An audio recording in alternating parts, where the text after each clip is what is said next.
Enfin, une comédie française qui ne fonce pas droit dans le mur, ça fait plaisir.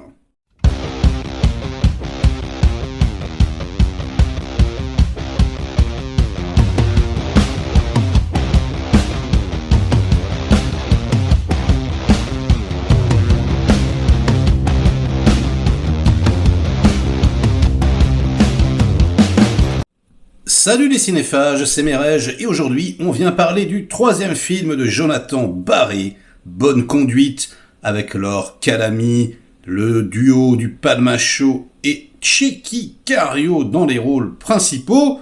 Je vous lis le pitch tout de suite. Pauline a une méthode bien à elle pour faire de la prévention routière, formatrice dans un centre de récupération de points le jour. Elle se transforme en serial killeuse de chauffards la nuit. Voilà. Et effectivement, c'est vraiment ça qu'on va raconter. Alors, je vais vous le dire d'entrée, c'est un super film français, c'est une super comédie, et pour plusieurs raisons.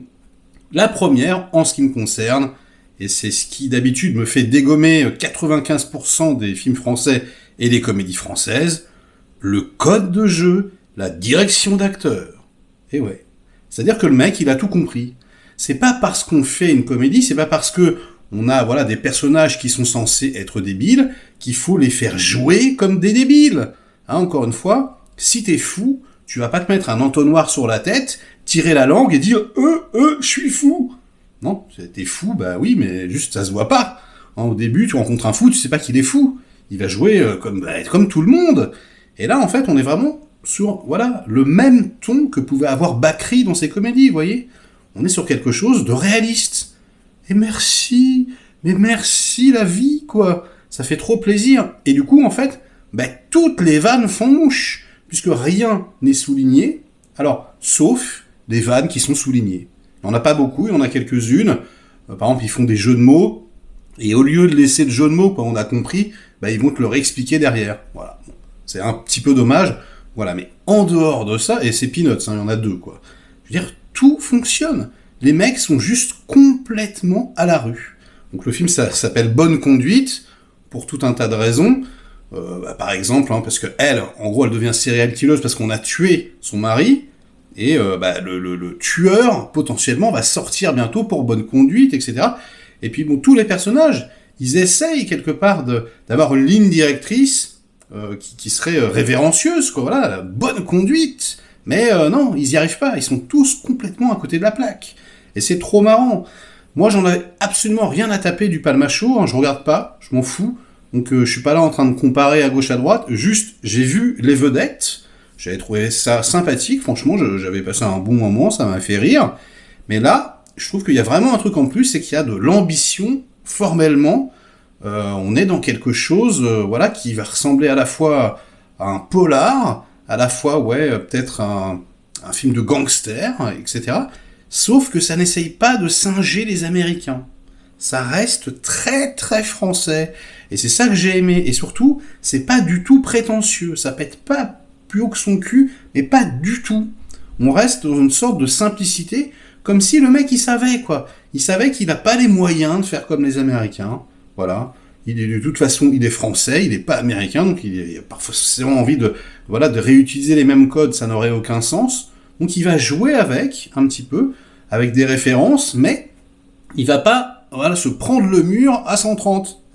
Juste, il va prendre les virages au bon endroit pour que le tout reste digeste. Et j'arrête avec le champ lexical de la route, là, parce que sinon ça va pas être possible. En tout cas, je vous donne un exemple. Dans le scénario, il y a une référence énorme à Usual Suspect, par exemple. Donc, un grand brûlé, en gros, qui va dire Kaiser Soze, voilà. Et les deux enquêteurs, incarnés par les deux pieds nickelés du Palmacho, vont enquêter dessus, pourquoi il a dit ça, etc. Mais vraiment, dans le scénario, en tout cas, il y a une seule référence, on n'a pas 36. Après, formellement, il s'est un petit peu lâché, il y en a un petit peu plus. Donc on va avoir une sorte de parodie des oiseaux, comme ça, avec des goélands.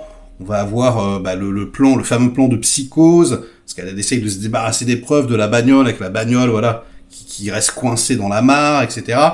On va avoir également les cahiers de serial killer à la Seven. Ça ressemble également beaucoup à Drive, de Winning Refn, comme ça, avec ce côté un petit peu néon, nuit, on met du gros synthé années 80, etc. Mais franchement, c'est une comédie, hein, je veux dire. C'est, voilà, donc il l'assume, c'est super assumé. Et en vérité, ça marche, ça fonctionne, quoi. Le tout est assez digeste. J'ai été voir un petit peu les critiques de mes collègues, et puis celles qui étaient écrites également, et il en ressort souvent que on mélange les genres. Alors, on mélange les genres formellement, ça c'est pas faux, mais en revanche, je trouve quand même que, parce qu'ils disent oui, il y a certaines scènes qui se veulent sérieuses, certaines scènes qui se veulent comiques. Alors pour moi, toutes les scènes sont comiques. Encore une fois, c'est comme dans la vie, hein. C'est juste, on a quelque chose de très sérieux, mais qui est traité, voilà, par des personnages complètement débiles.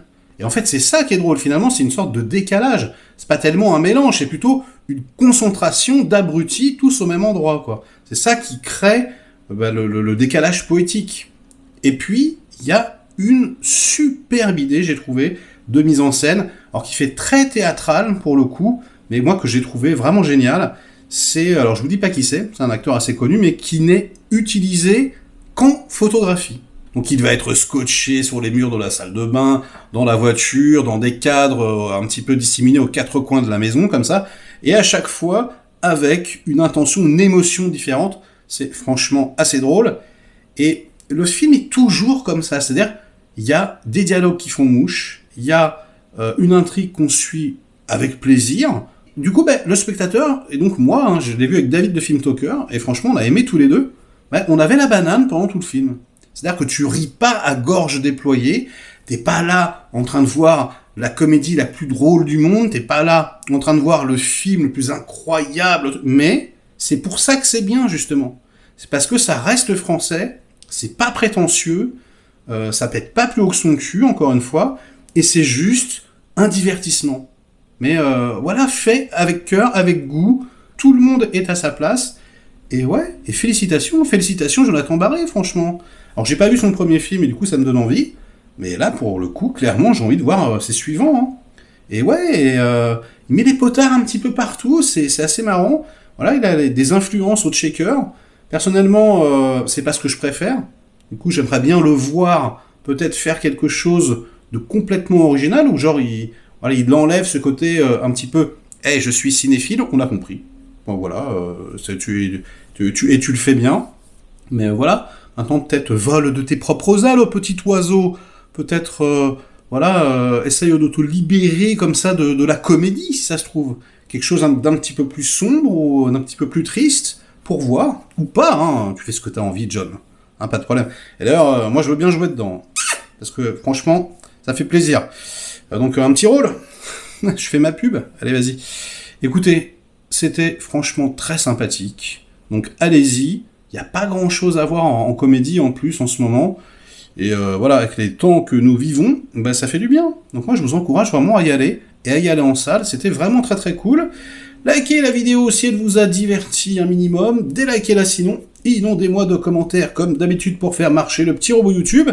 Et nous, on se retrouve très vite pour de prochaines aventures. Ciao!